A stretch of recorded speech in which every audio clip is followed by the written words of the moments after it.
It's my birthday today, and I don't normally spend my birthday on my own in my flat in London doing wine tastings, but thank you all for coming to my birthday drinks. Very generous of you to share your time with me.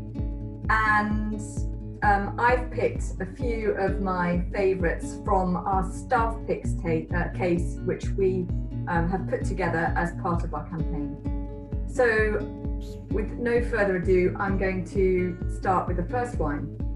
Now, this wine is Corney & Barrow's own label, White Burgundy. The family Maison au Vigue, who are based in the village of Fruissé in the heart of the Mâconnais, make this wine to our recipe.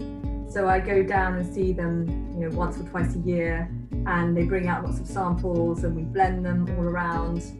Luckily, I went down there in early February this year before the whole coronavirus thing kicked off. But this is the 2018 vintage, really, really pretty wine. You probably won't have this wine in your glass, but anyway, I hope you're drinking something. I can't see any glasses in people's hands. This is worrying me. Anyway, this is a really lovely, creamy, I can see red wines. That's great. Anyway, this is a lovely, light, gently creamy Chardonnay, 100% Chardonnay from officially Mâcon Village, but some really lovely grapes go into this blend from some really top villages, some of which are soon going to be classified as Premier Cru.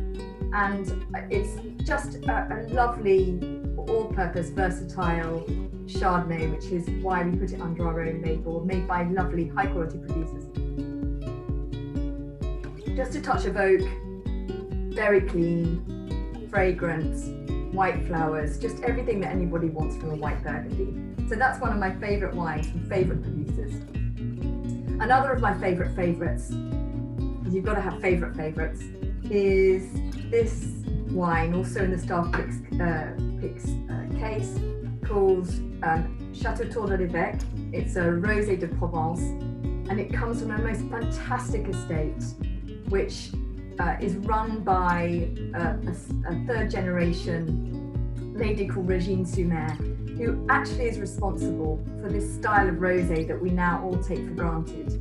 Because before she came on the scene, pioneering, strong-willed woman, amazing lady, all Provence rosé was pretty much dark pink and a little bit, heavy and rustic. But she, by trial and error and some very smart winemaking techniques, decided that she was going to make a pale pink rosé, and at the time, in the late 80s, she was ostracized.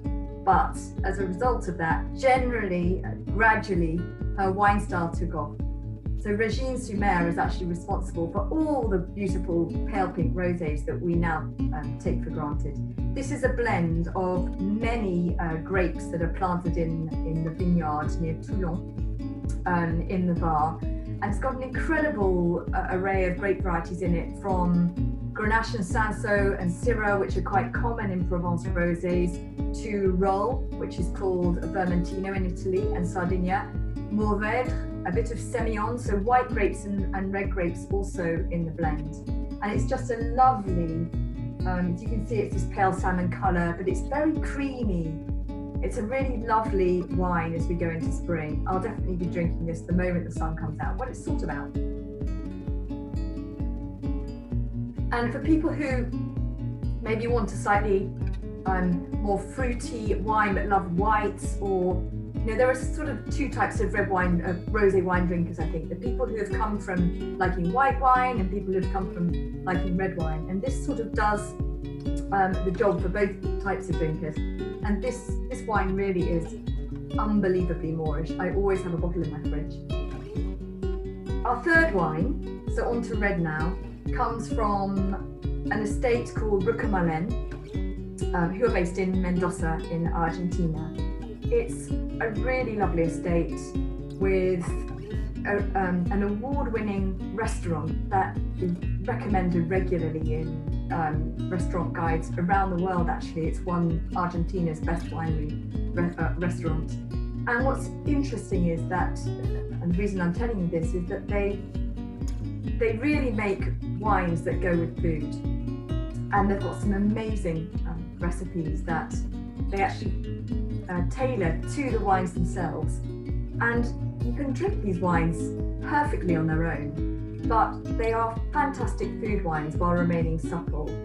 This Malbec comes from really high altitude vineyards. Argentina is known for producing these gorgeous, smooth, fruity, almost chocolatey textured Malbecs. And there is this is partly due to the high altitude vineyards and the way the grapes are grown, but there's a wonderful savoury quality to these wines too, and they really fit into any kind of situation, incredibly versatile. And I'm going to just have a drink. It's about time. And really smooth, lovely, sort of deep fruit character, but also this lovely structure that will go really well with food. And I will probably have this on Easter Sunday when I'm obviously going to have another celebration here in my flat on my own. So that's about it. If anybody would like to ask some questions, then please shout.